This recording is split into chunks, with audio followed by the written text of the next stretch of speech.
The ship drifted in silence through the endless dark. Its hull was cracked, its engines dead, and its lights were no more than faint sparks in the void. Inside, the crew lay weak and broken, their voices nothing but whispers. They had once been proud explorers, travelers of the stars, but now they were forgotten. Their own kind had abandoned them, leaving them to die slowly in the cold emptiness of space. Every corridor echoed with stillness. Machines no longer hummed, and air recyclers groaned as if they too were tired of working. The alien crew gathered in what was left of the command chamber, their faces pale, their eyes sunken.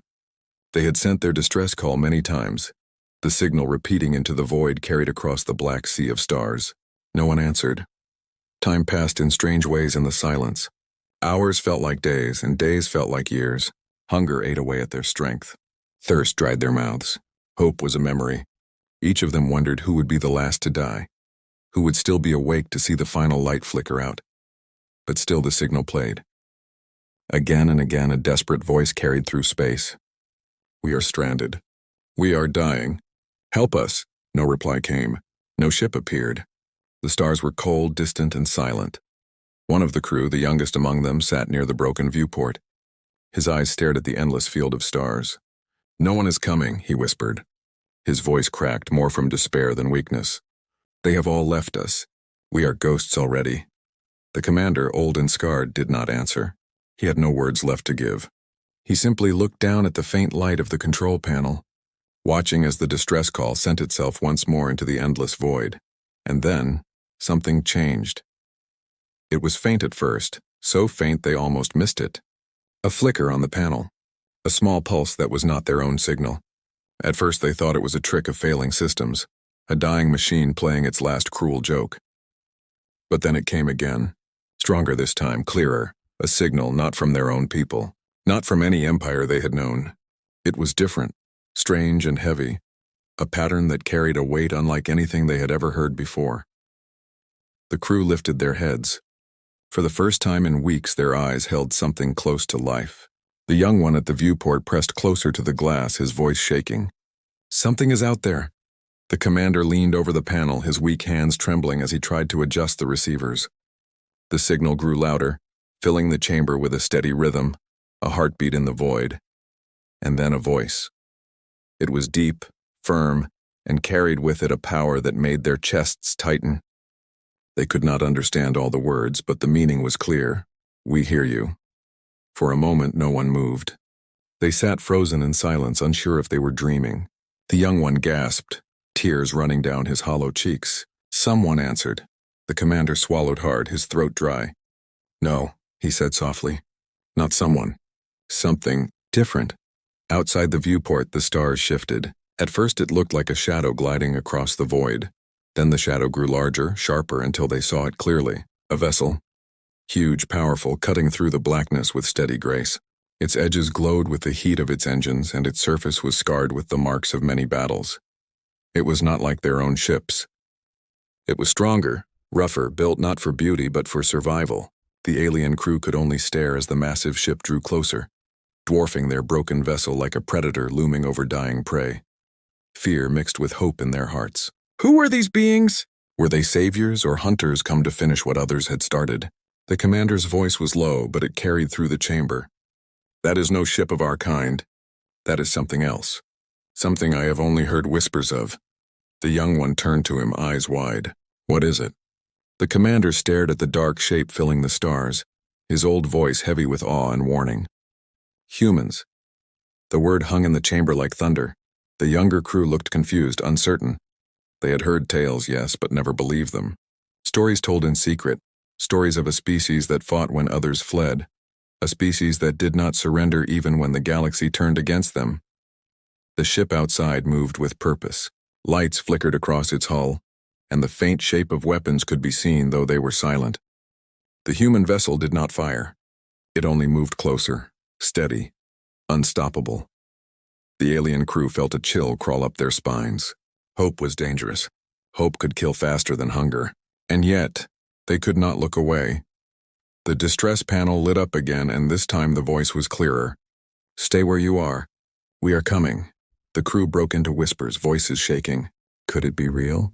Could these humans truly mean to help? Or was this the end, dressed in a mask of kindness? The commander closed his eyes. For the first time since their abandonment, his heart beat fast. He was afraid, but not of death. He was afraid of what it meant if these humans were real, if they had truly come to answer when all others had turned away. The young one pressed his forehead to the cold glass, tears burning his skin. "They came," he whispered. "The humans came." And in that moment, for the first time in endless darkness, hope returned. The human ship moved closer, its engines glowing like suns in the darkness. Each pulse of light washed over the broken alien vessel, painting its cracked hull in silver and gold. The alien crew pressed against the cold walls, their hearts beating fast. They had seen many ships in their time, but nothing like this. It was not elegant like the fleets of their own people. It was not sleek or beautiful. The human vessel was scarred, heavy, built like a weapon that had already survived 1,000 battles. To the aliens, it looked less like a ship and more like a fortress carried through the stars. Inside the command chamber, silence ruled. No one dared to breathe too loudly. The commander's eyes were fixed on the screens, his old hands trembling against the control panel. The young one at his side could not look away from the viewport. "It is so huge," he whispered. The commander nodded slowly. "It is not their largest," he said, almost to himself. "And yet it is enough." The signal came again, stronger, more direct this time. "Stay calm. We are approaching. We mean you no harm." The words were heavy, strange, but their meaning was clear. The aliens looked at one another, uncertain. Every species they had known would have ignored their cries. Many would have destroyed them if they had stumbled upon their weakness, and yet these humans said they came without harm. The ship outside slowed its advance. Beacons lit up across its surface, flashing steady patterns of light. The alien crew recognized it as a form of communication, but they did not know the code. Still, the message was simple. The humans wanted them to see, to know that they were there watching. Metal groaned through the broken halls of the alien ship as the human vessel drew near. The survivors held their breath as a shadow passed over them, blocking out the stars. They were now in the shadow of giants. Then, with a low hum, a docking arm extended from the human vessel. Its lights cut through the dust and wreckage, reaching for the crippled ship. The aliens felt the floor tremble as the two ships touched, metal against metal, a sound that echoed through the silence like thunder. One of the crew stepped back, fear written across his thin face. "They are boarding us." The young one looked at the commander. "What do we do?" The commander's voice was calm, though his eyes were sharp. "We wait. If they meant to kill us, we would already be dead." The sound of airlocks connecting filled the hall. The survivors huddled close together, every nerve alive with fear and hope. A hiss of pressure followed, then the heavy sound of doors sliding open, and then they entered. Humans. The aliens stared as figures stepped through the airlock. Tall, broad, their forms covered in thick armor that gleamed under the dim lights. Their helmets hid their faces, but their movements were strong, deliberate and without fear. Weapons hung at their sides, but they were not raised. The air seemed heavier in their presence. The aliens shrank back, whispering among themselves.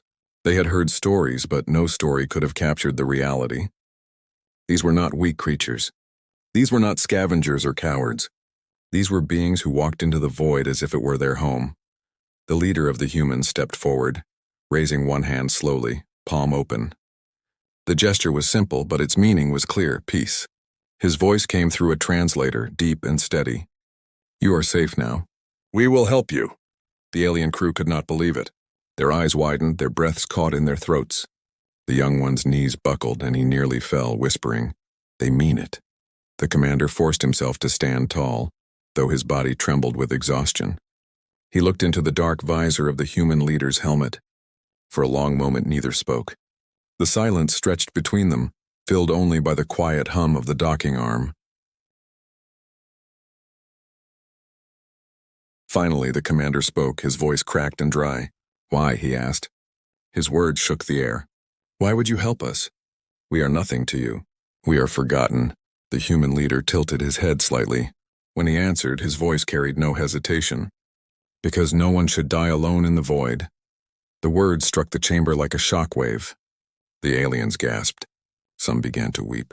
They had begged for so long, but no one had listened. And yet these strangers, these humans, had not only listened, they had come. The armored figures moved among them now, carefully lifting the weakest, offering water, scanning injuries with devices the aliens did not understand. They worked with precision, but also with care. They were not only soldiers, they were guardians. The young one felt tears run down his face as he watched. "They save us," he whispered. "Even when they owe us nothing." The commander's chest ached. He wanted to believe, but he knew what this meant. If the stories were true, then these humans were not saviors alone. They were something far greater, something far more dangerous. He watched the human leader kneel beside a dying crew member, lifting him as though his weight were nothing. The leader's voice was low, steady, carrying calm into the broken hearts around him.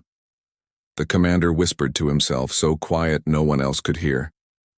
The galaxy was right to fear them. The humans did not act like gods. They did not act like conquerors. They acted like something rarer, something almost forgotten in the stars. They acted like hope itself. And for the first time since the signal was sent, the alien crew believed they might live. The alien ship was a graveyard of broken machines and weak breaths. Its walls shook softly with every movement of the docking arm, as if the old vessel itself feared collapse. Into this silence the humans moved with calm certainty. Their heavy boots struck the floor like drums, steady and unbroken, while their lights cut through the darkness. The aliens watched with wide eyes. Every step the humans took seemed deliberate, as though they had done this many times before. Their armor was scratched and worn, carrying marks of old battles, yet it held strong, protecting them as if nothing could break them. One of the humans opened a small case, revealing tools the aliens had never seen. With swift motions, he connected wires and repaired a dying life support unit. Air hissed through the system again, bringing the faintest relief to the lungs of the crew. The aliens gasped, their chests filling with something close to life.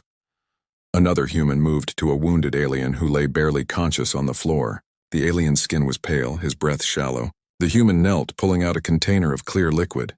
With careful hands, he pressed it to the alien's lips. At first, the alien resisted, eyes full of fear, but the human's voice came steady through the translator.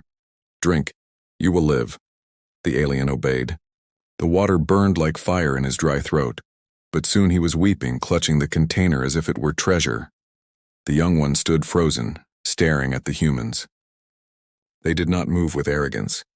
They did not act as conquerors. They acted with quiet strength, helping without demand. It was as if saving others was not a choice but a law written into their very bones. The commander's voice broke through the silence.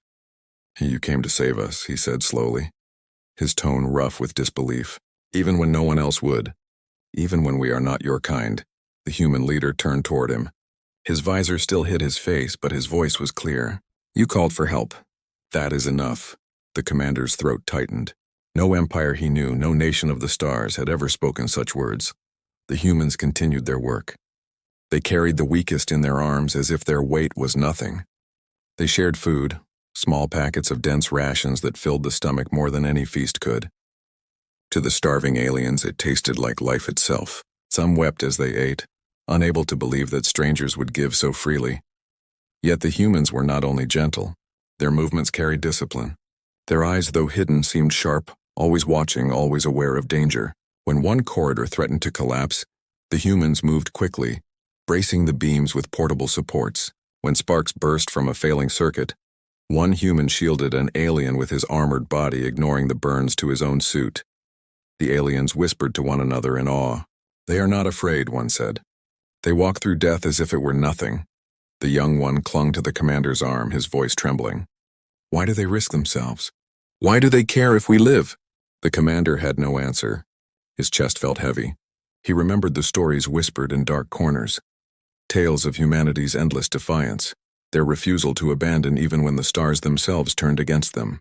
He had thought them myths. Now he was seeing the truth. The human leader stepped closer. He lifted a device to scan the commander, reading the weakness in his body. The old alien tried to wave him away, but the human's voice was firm. "You will not die here," the words struck deep. No one had spoken to him like that since before the abandonment. No one had cared. For the first time in what felt like forever, he believed it might be true. Hours passed, though it felt like moments. The broken halls filled with new life as humans restored systems, patched wounds, and carried the survivors to safety. One by one, the aliens were moved through the docking arm, stepping into the vast human vessel. And when they entered, their fear grew into wonder. The inside of the human ship was not beautiful, but it was alive. The walls were lined with machines still humming, still working.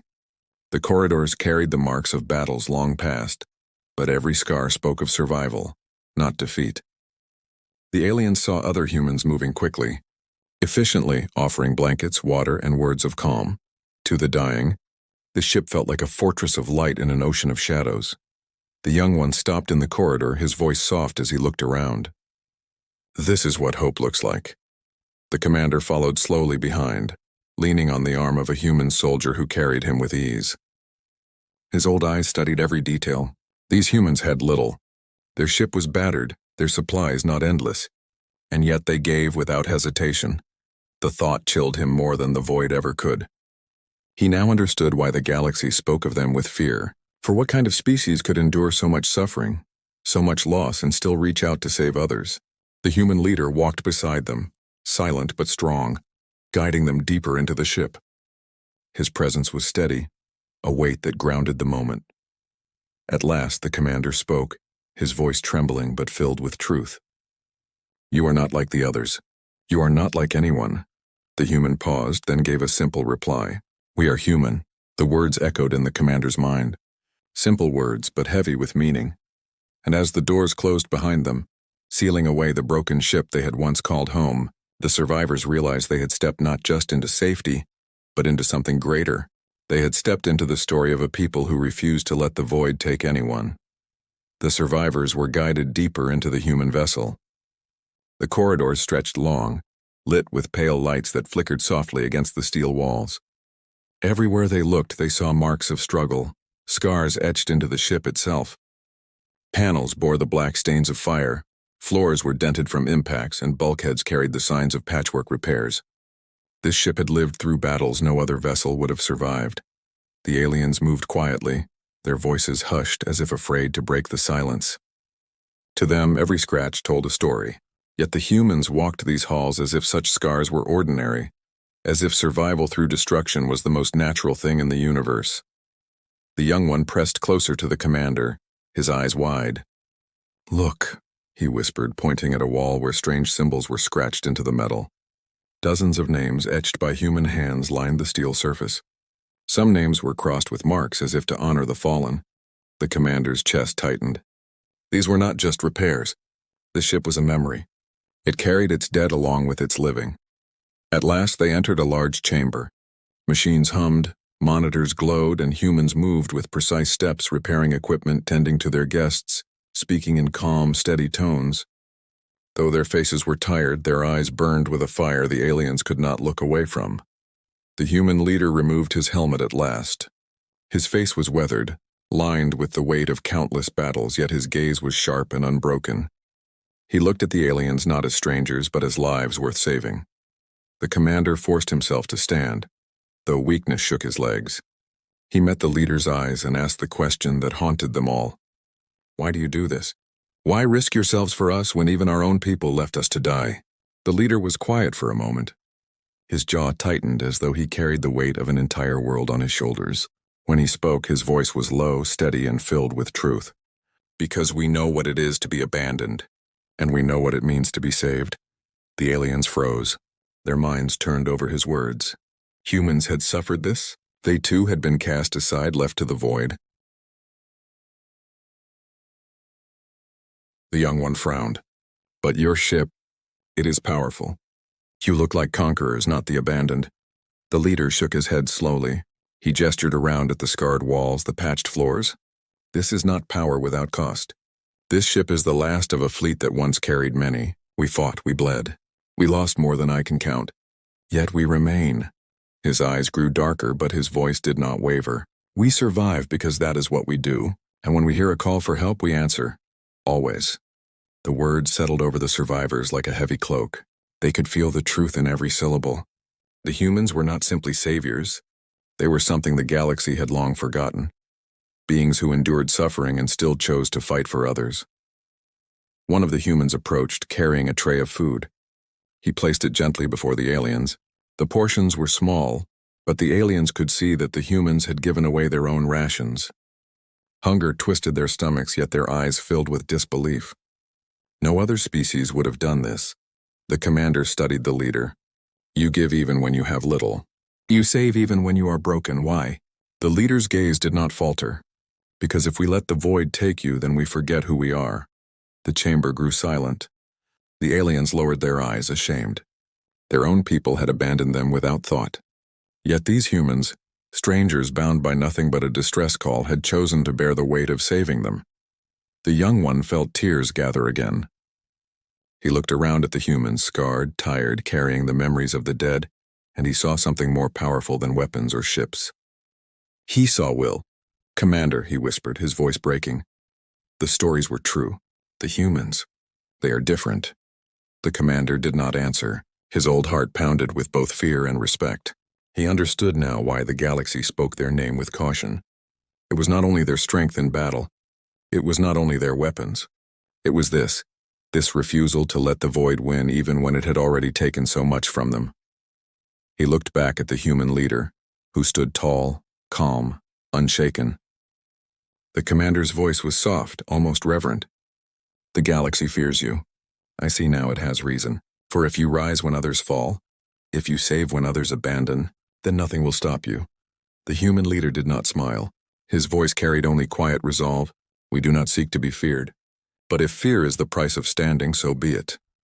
The aliens shivered. They realized then that humanity was not simply a people. Humanity was a force. In that moment, the survivors felt something awaken within them. It was not just gratitude. It was not only awe.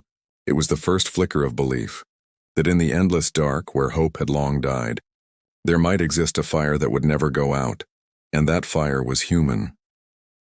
The alien survivors remained aboard the human ship, though the hours that followed felt more like a lifetime than a single day. Each corridor they walked revealed something new, something that deepened their awe and their fear.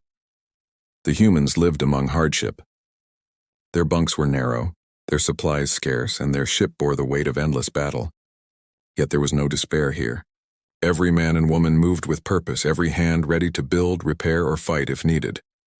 The young one sat quietly in a corner of the mess hall, clutching a warm cup that steamed in his trembling hands. He had never tasted anything like the bitter liquid inside, but it filled his chest with a strange strength. Across the room he saw humans laugh together, their voices loud, their eyes alive even in the shadow of exhaustion. He whispered to himself, "They do not break. Not even here." The commander stood nearby, his old frame wrapped in a human blanket. He watched carefully, his mind heavy with thought. He saw soldiers share their meals with strangers, doctors tending to wounds with patients, engineers repairing systems that would never serve their own people. The truth was plain. These humans gave without asking anything in return. Yet beneath that kindness lay something sharper, something unshakable. The commander saw it in their eyes, the steel of a species that had faced death too many times and refused to yield. Later, the human leader gathered the alien survivors in the central chamber. His armor was gone now, replaced by simple clothes, though his presence was no less commanding. He looked at them all, and when he spoke, his words carried weight that filled the room. "You will live," he said firmly. "You are safe here. But remember this, safety is never certain. The void does not forgive weakness. Only strength endures." The aliens bowed their heads. Some wept quietly, not from fear but from a strange, burning gratitude. The young one stepped forward, his voice shaking. "Why did you not ignore us? Why waste your time on us when you have so little for yourselves?" The leader studied him for a long moment, then answered with simple truth. "Because one day it may be us who are abandoned, and when that day comes, we hope someone will answer." The word settled deep into their hearts.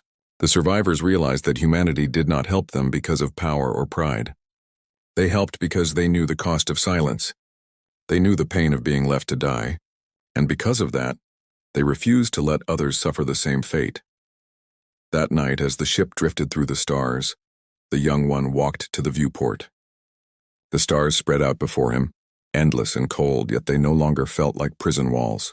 For the first time since their abandonment, he felt something brighter than fear. He felt possibility. The commander joined him, leaning on his staff. His eyes lingered on the scars across the human vessel. Do you see it now? He asked softly. The young one nodded. They are not like us. They are not like anyone.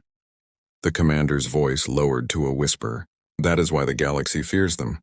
Not because of their ships, not because of their weapons, but because even when they stand alone, they will still fight. Even when abandoned, they will still answer. They cannot be broken. The young one's chest tightened. He thought of the moment the humans had appeared from the darkness, their ship glowing like fire against the cold void. He thought of the words spoken through the static. We hear you. Hope had come wearing human armor. In the days that followed, the survivors grew stronger. Their bodies healed. Their voices returned. Their eyes regained the light that despair had stolen. And through it all, the humans treated them not as burdens, but as lives worth saving. Before long, the human ship prepared to leave the dead vessel behind. The docking arm disconnected and the alien ship drifted once more into silence. But now it was only wreckage, no longer a tomb. Life had moved on. The young one stood with the commander as they watched their old home fade into the stars. We should feel sorrow, he said softly. But I feel free. The commander placed a hand on his shoulder. Because we are no longer alone. We were lost, but they found us. The human leader approached then, his shadow falling across them. Your journey does not end here, he said. You will return to your people. You will tell them what happened. Tell them who answered. The commander bowed his head. His voice trembled with respect. They will not believe us. The leader's gaze did not waver. Then make them believe. The words carried the weight of an oath, a command and a warning all at once. The young one's heart swelled. He understood now. This rescue was not only about survival, it was about something greater. The humans had given them more than life. They had given them a story, a truth that could not be ignored, a truth that would echo across the stars. When all hope was lost, when every voice turned silent, it was humanity that answered. And in that answer, the galaxy would learn to fear them, or to follow them. The commander whispered the final words as the stars stretched wide before them, endless and waiting. In the void we found death, but in the humans we found hope. The young one closed his eyes, his chest rising with breath he thought he would never take again. He knew that this was not just survival. This was legacy, and the legacy was human.